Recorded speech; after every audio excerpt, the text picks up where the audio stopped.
नमस्कार दोस्तों, आज आप सीखेंगे कि अपनी लागतों को कैसे नियंत्रित किया जाए ताकि आपका व्यवसाय जल्दी से उस बिंदु तक पहुंच सके जहां वह अपनी लागतों को पूरा करने के लिए पर्याप्त पैसा कमाता है और अंततः चतुराई से बढ़ता है, जिससे इसका मूल्य बढ़ जाता है। सरलता के लिए मान लीजिए कि बाजरा चावल का एक पैकेट, जिसे हम 1 इकाई कहेंगे, का बिक्री मूल्य 100 रुपए है। जब आप बाजरा चावल की 1 इकाई 100 रुपए में बेचते हैं तो सामग्री की कीमत 69 रुपए है।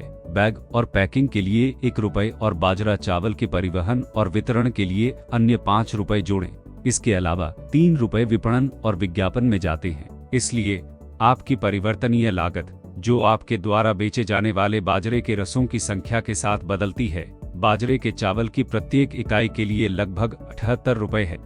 अब आइए उन निश्चित लागतों को देखें जो समान रहती हैं, चाहे आप बाजरे की कितनी इकाइयां बेचते हैं। आप 1 इकाई बाजरा चावल 100 रुपए में बेचते हैं। कारखाने की जगह किराए पर लेने के लिए 1 रुपए और बिजली और पानी जैसी उपयोगिताओं के लिए दूसरा 1 रुपए अलग रखें और अपने श्रमिकों को भुगतान करने के लिए 3 रुपए तक, यदि आप बाहरी श्रमिकों को काम पर रख रहे हैं। यदि आप ऋण लेते हैं तो ब्याज के लिए एक अतिरिक्त 1 रुपया शामिल करें जो आपको चाहिए पे। यह बाजरे की प्रत्येक इकाई के लिए निश्चित लागत के लगभग 6 रुपए तक जोड़ता है। जब आप निश्चित और परिवर्तनीय दोनों लागतों को जोड़ते हैं तो 100 रुपए में बिकने वाले बाजरा चावल की प्रत्येक इकाई बनाने के लिए आपको 84 रुपए खर्च करने पड़ते हैं।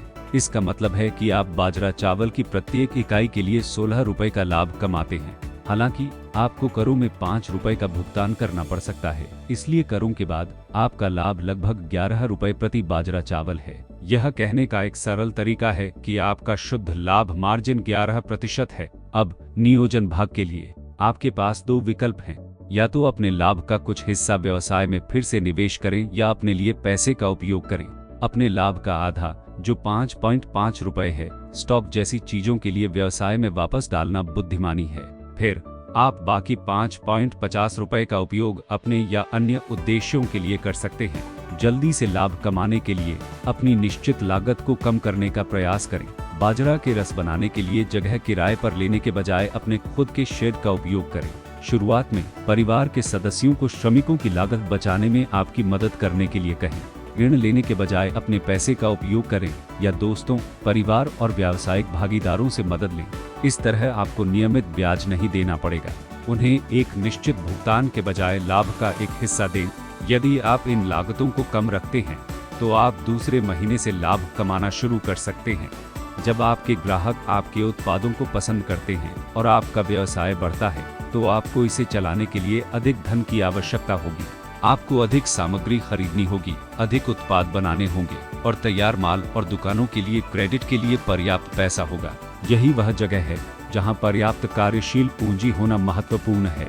यह आपके व्यवसाय को बढ़ने में मदद करता है। आप इस पैसे को बैंकों या स्थानीय समूहों से प्राप्त कर सकते हैं, लेकिन अपनी कमाई का उपयोग करना सबसे सस्ता तरीका है।